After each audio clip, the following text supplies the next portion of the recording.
Hello again, YouTube. This is the truth, man, giving you the truth, producing these videos.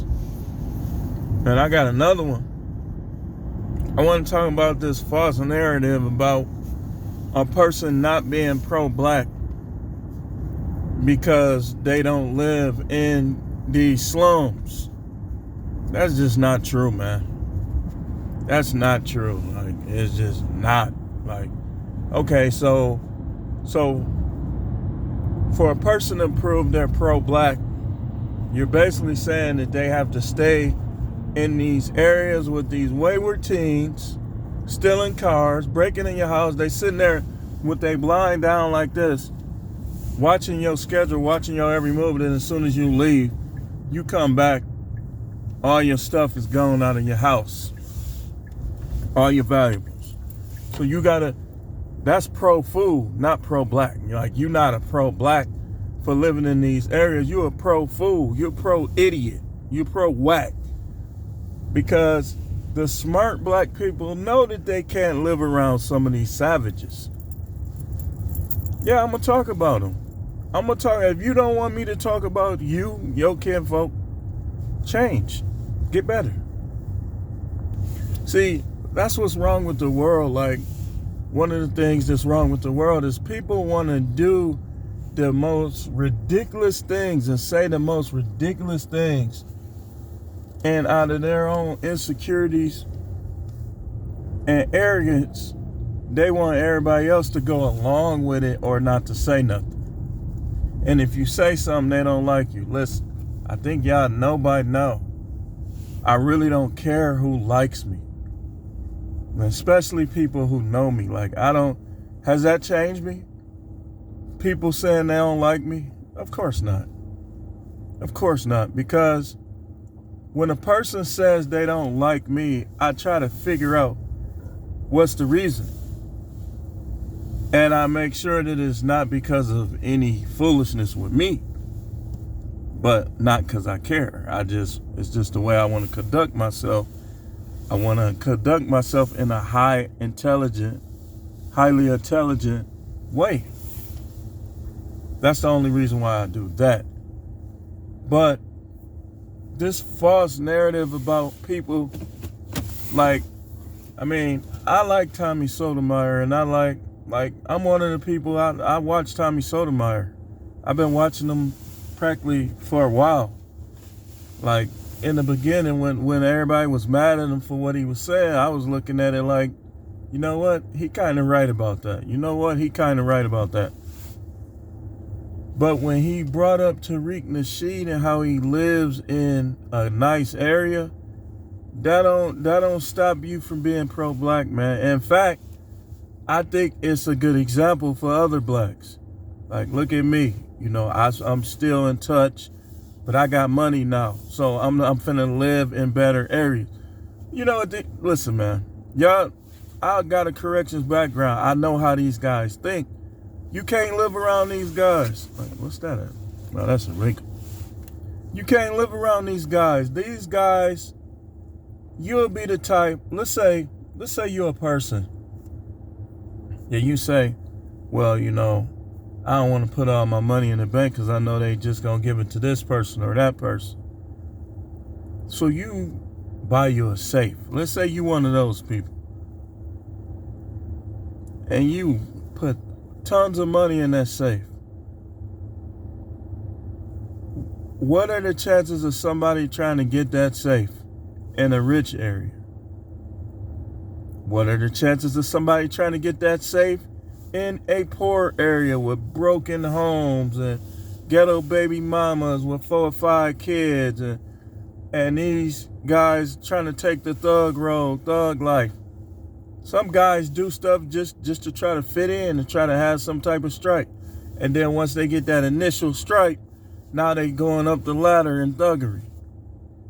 I've seen it, man. There was one kid, I ain't gonna say his name on here, but he had both of his parents. He lived in a nice area.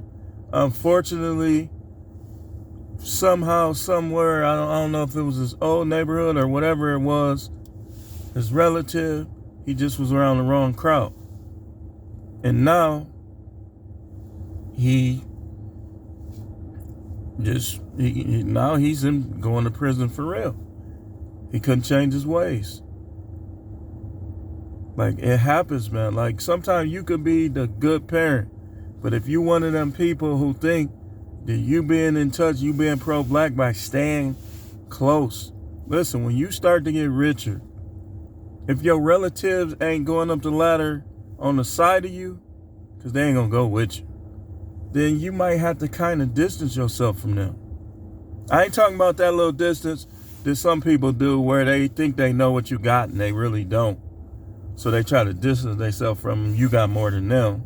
I ain't talking about that. I'm talking about, like, you making it, but they not trying to make it. Like, you still could deal with them, but, like, let's be honest. If I know you deal with hood people, I can't tell you even half of things. And I can't help you like I will help you, because these people will start to watch and they'll start to plot. This is what happens when you're around people who are not using their brain to get wealth and not using their brain to do things and to follow paths where they're not going to end up dead or locked up, which is basically the black neighborhood. Most black neighborhoods. Like, I grew up on the street, 19th and Hampton. When we were young, I mean, it was guys going to work every day, good role models, this, that, and the other. It was a village. Like, it was like a village. Like, people was looking out for each other. Like, when I was real young, I would wander off. And the woman across the street, grew up across the street from, she would bring me back. She did it like 2 or 3 times. When I was like 3, 4, 5. That's how it was when we were younger. Then we start getting older. We start trying to live out this minister to society lifestyle. Boys in the hood. We watching these movies. We even used the Compton acronym in our block. So stuff start changing. It start getting worse. And I start noticing that people start moving. And I never really was like, oh man, these people is Uncle Tom, this, that, and the other when I was 22. Because I was always like intuitive. Like, I always understood things. Like, I knew me, and then a lot of the guys in my neighborhood was starting to wild out. Like, so people was starting to move. Some people was like, you always had them ones that was like, I ain't going nowhere. I own this house. You gonna always have them. But I'm talking about people who get wealthy. You start getting wealthy, I'm telling you, you're not a coon for being successful. Check out the behavior of a raccoon. And you tell me who's the real coon. Just go watch some videos on raccoons and tell me who really acts like raccoons. How can you say successful people, how can you say people that tell the truth about what's going on in the black community are coons? Based on knowing the actual behavior of a raccoon. See, that's that reverse stuff. People try to turn stuff around. That's that reverse stuff. So, understand that if you have a plan to be successful, you're not going to be able to live around low grade, don't want nothing for themselves, looking for quick fixes, trying to live like they Doughboy or something on Boys in the Hood. But you know what's weird about Doughboy? They really not even being like him, because what did he steal the whole movie? What did he steal? Nothing. He ain't steal nothing. They being more like Ezel. A thugged out Ezel. These dudes is a bunch of thugged out Ezels. All they do is steal. Still. But yet, you want people to see you on their level. You want people who have college degrees, people who have established themselves from nothing. You want them to look at you and say you on the same level? What arrogance. You ain't even trying to accomplish nothing. That no wonder when that happened with GF, I'm just gonna abbreviate his name. When that happened with GF, no wonder why people thought that, oh man, they tried to turn it into race. When it really was just a couple people that was too small, didn't know what to do, panicked, and did the wrong thing. You could tell by the body language, and I studied body language, man. It wasn't like intentional, man. The dude just wasn't paying attention.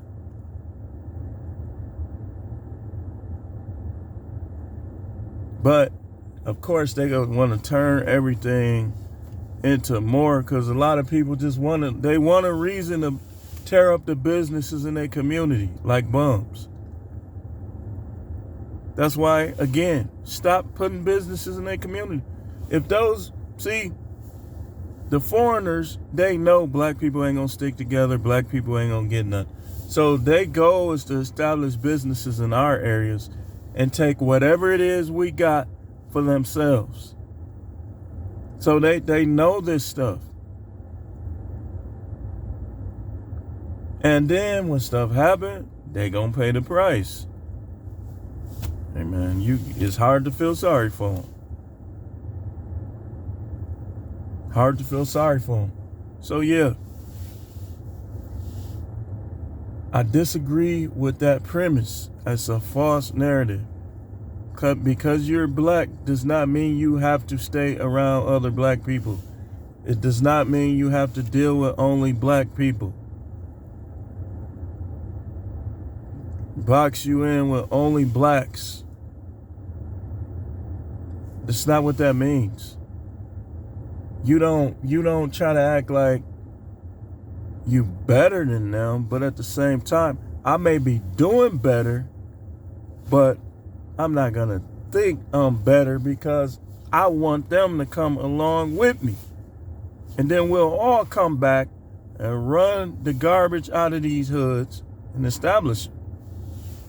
That's what I would want. But people just, food stamps. Oh, I can't make too much money. Don't want to mess up my food stamps. Them the ones you move away from. Them. Can't make too much money. Don't want to mess up this SSI. Them the ones you run away from because they going to start having the human rats, as I like to call them. And like I say about rats, you let them hang around your house too long, they're going to try to get in. That's why you got to move. That's why when you start doing better, you just got to move. I done heard kids telling me stories about them breaking in houses and carrying the safe out like it's a couch.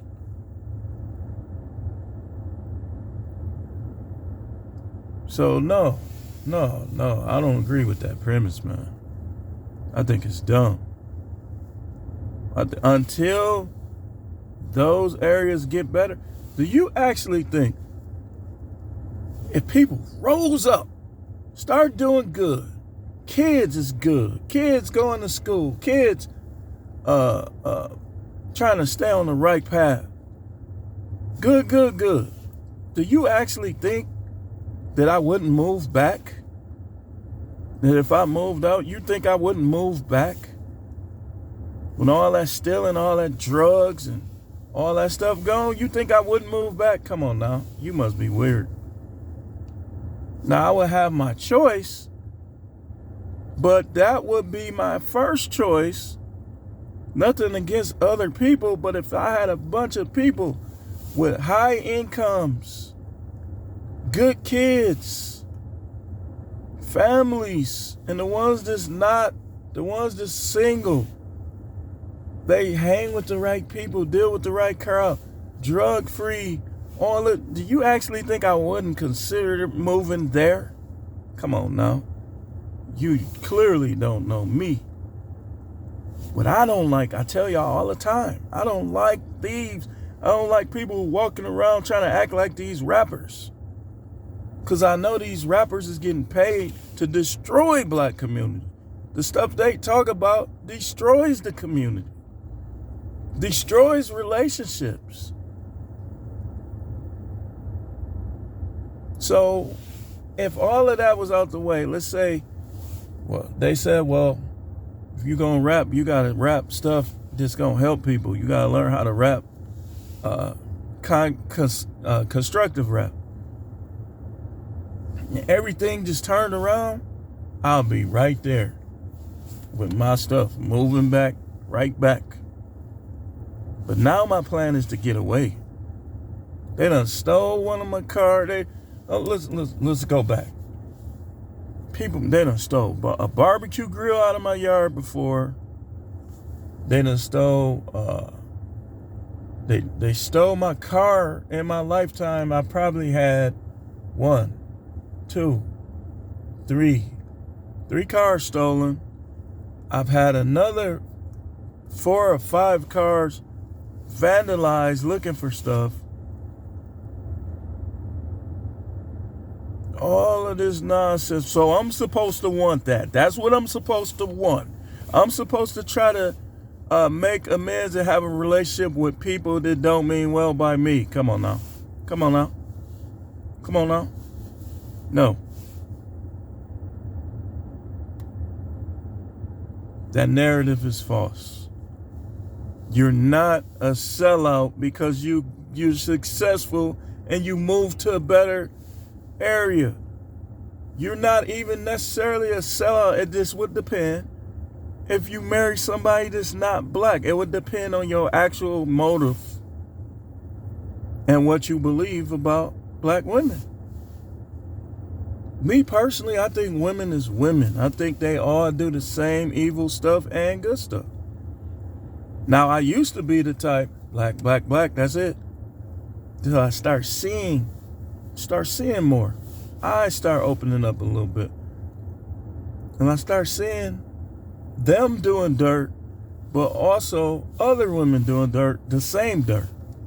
So I'm like, they all the same. Not gonna box myself in. Don't have to. And I used to teach my sons otherwise, but over the years, the things I've seen and heard, I don't teach them that no more. I teach them that they all the same, but if you end up with a woman that's not black, you still take the same approach. You still know that she could mess around and do the same stuff. And some of them have little added trickings. Like that damsel in distress, can't none of them pull that one off like a white woman. But that's all I'm going to say on that. Let me get going, get to work. This is The Truth, man. Thanks for watching.